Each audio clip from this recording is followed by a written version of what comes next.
في ناس حوالينا حياتهم شكلها عادي جدا. ممكن يكون جار، صديق، أو حتى أخ.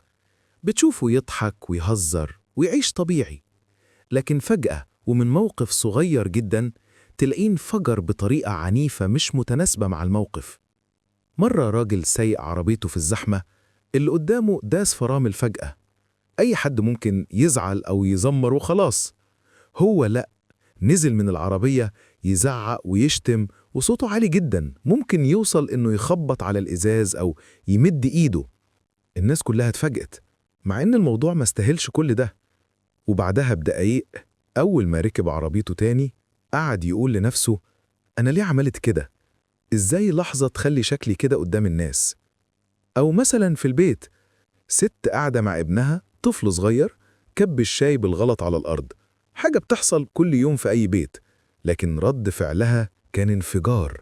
صوت عالي جدا، زعيق وضرب جامد، والولد اتخض وعيط. وبعدها بلحظة، الست نفسها قعدت تبكي، تقول: أنا أم وحشة، إزاي أعمل كده في ابني؟ إحساس الذنب هنا بيوجع أكتر من اللي حصل. الموضوع ده مش مجرد عصبية عادية زي ما ناس كتير متفتكر. هنا بنتكلم عن حاجة اسمها اضطراب الانفجار المتقطع. اللي بيعاني منه بيكون جواه تراكم غضب، وأي موقف بسيط بيولع الدنيا كلها مرة واحدة. كأن في زرار جوه دماغه اتضغط، وبعدها ما يعرفش يسيطر على نفسه.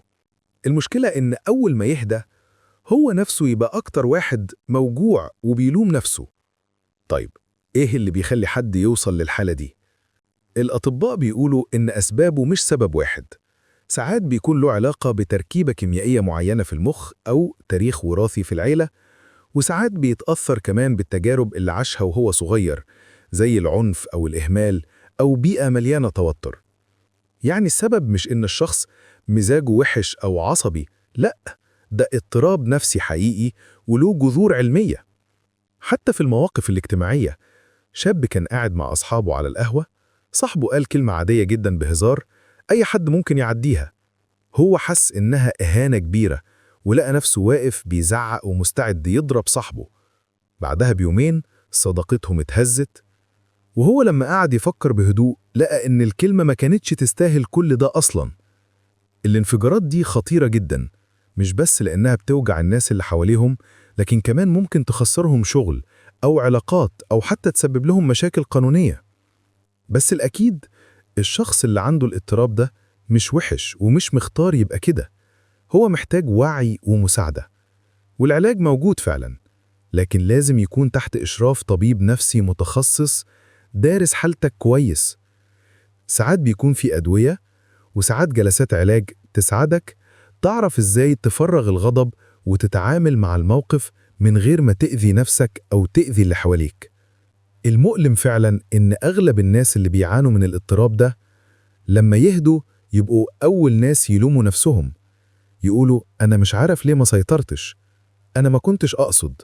يعني هو نفسه بيتألم من اللي بيعمله قدام الناس.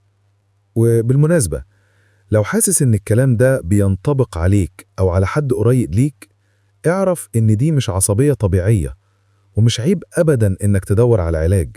بالعكس، دي شجاعة إنك تواجه وتقول: أنا محتاج مساعدة. اعمل لايك وفولو وشير، ومنشن حد حاسس إن الحكاية دي بتوصفه أو بتوصف حد من حواليه. ولينك قناة اليوتيوب في البايو.